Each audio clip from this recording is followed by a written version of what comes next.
The East this year is the complete opposite of the West. It has regressed into a joke of a fucking conference. And last night, I was watching these games. It was just like the Nets beat the Pacers.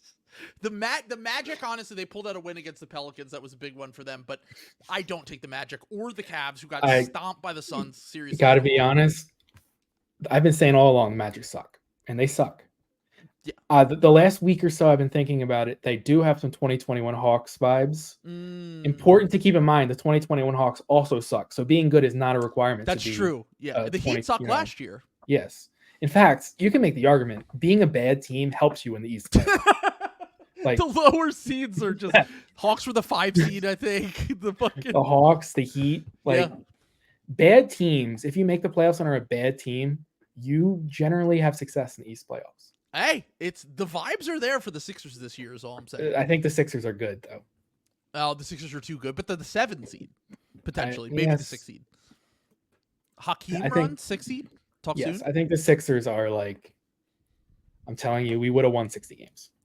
I think they would have won. I don't think they would have won 60. I think they would have won like 57 because I think that they still would have rested Joel periodically. And I also, probably. And I also think that Joel, as much as I love Joel, there are games where it's like Joel tweaks his ankle in the first quarter and then he gets his 30 and he checks out. Like that happened twice when he got hurt this year, the Knicks game and the Pacers game, where it was just like, we probably could have won that game if Joel doesn't turn his ankle in the first 5 minutes, but you just have those random games throughout the course of a season.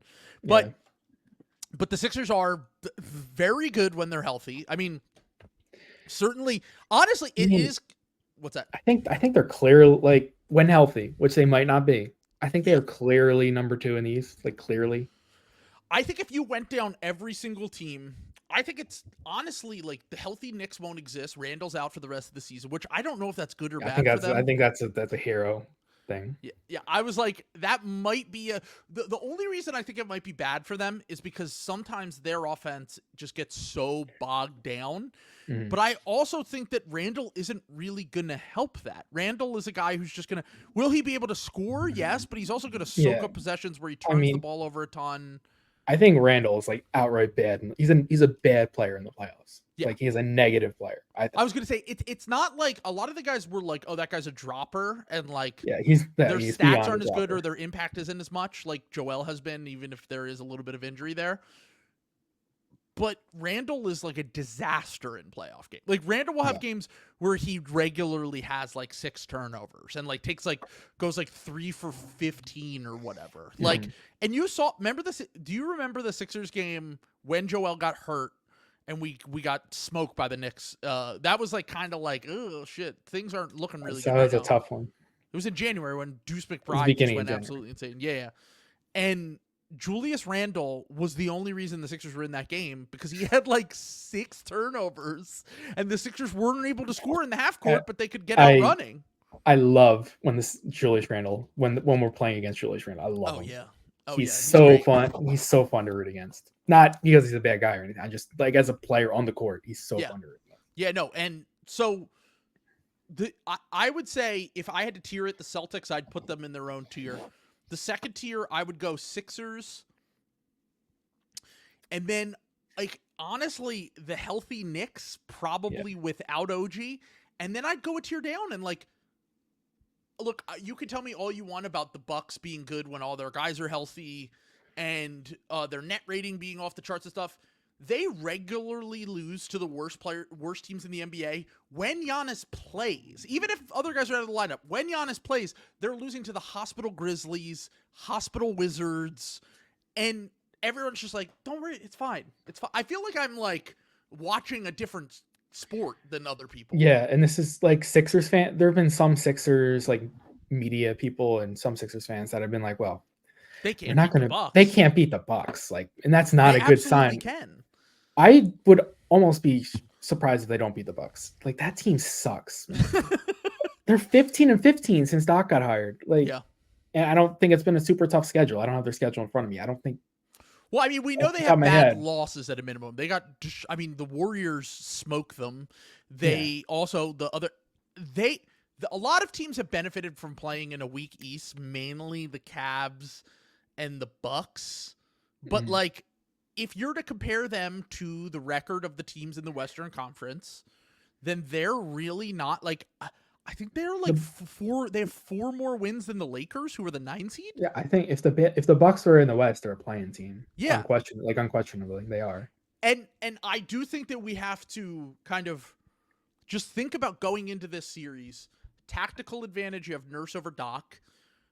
It obviously depends what Joel is, how his shape is, more so than anything else. I think there's a world where Joel absolutely can outplay Giannis in a playoff series. I think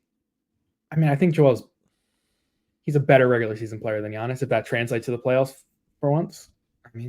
Yeah, I mean, he has been the last 3 years. He's been a better regular season player than Giannis. 4 years. Yeah. 4 years. And so I think there's a world where that can happen. I also think that the Sixers have better depth. The thing that scares me, and I think that Nurse would definitely be able to figure out a way to score on them, because the perimeter defense is so bad. The 2 things that would scare me about a Buck series are even a compromise version of Middleton and Brook are just way better than the 3rd and 4th best players on the Sixers.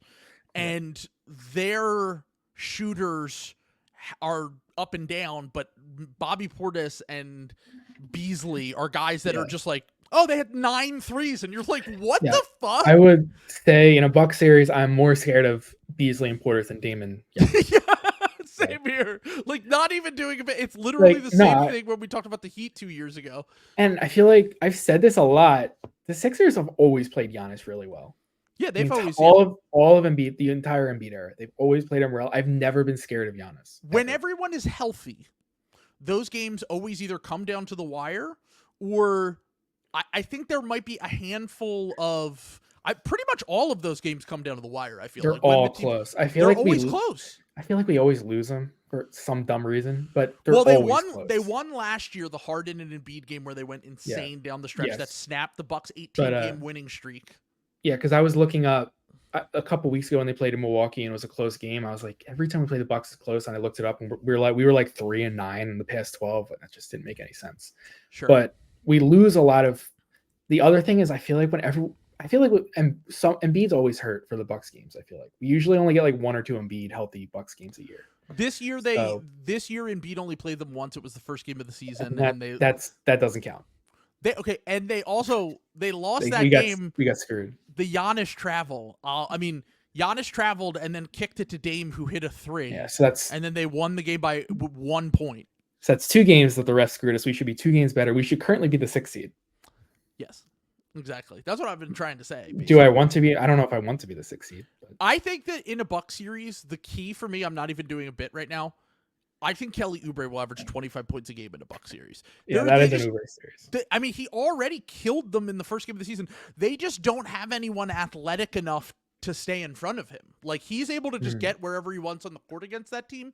And, like, people can tell me, they can show me all the numbers they want. They can send me, when Brook and Giannis are on the court, watch Brook Lopez play. He is not the same player that he's been the last few years. Like, he has random games where it's just like last night against the Grizzlies, like JJJ was just scoring on him like he wasn't even there. And I was like, this is not like the Brook Lopez I'm used to, like, being in as an interior defender. Like, he's able to really, like, a lot of those kind of like 4s that are, should be 5s. They tend to struggle against Brook, and he was just kind of not able to hang with him at all last night. He would still terrify me in a series, but yeah, he'll shoot 60% from 3. I'm really excited by what looks like to be the beginning of the decline of Brook Lopez, because there's no one in the league I'm more excited to decline, because the Bucks are done when he's. I was gonna say, he's what, 35? Yeah, I think he's 35, 36. He's had a back surgery and somehow is better now. I don't. It doesn't make any sense. Yeah, that guy's obviously taking HGH. I mean, come on. It's gotta be. It's obvious, man. But yeah, so the Bucks have these back-to-back bad losses. They're 15-15 with Doc as coach. Doc is blaming the travel crew. So did you see my tweet that I was like, Doc's only coached for 30 games, but he still leads the league in deflections? He is so funny. He's I love the him, GOAT, man.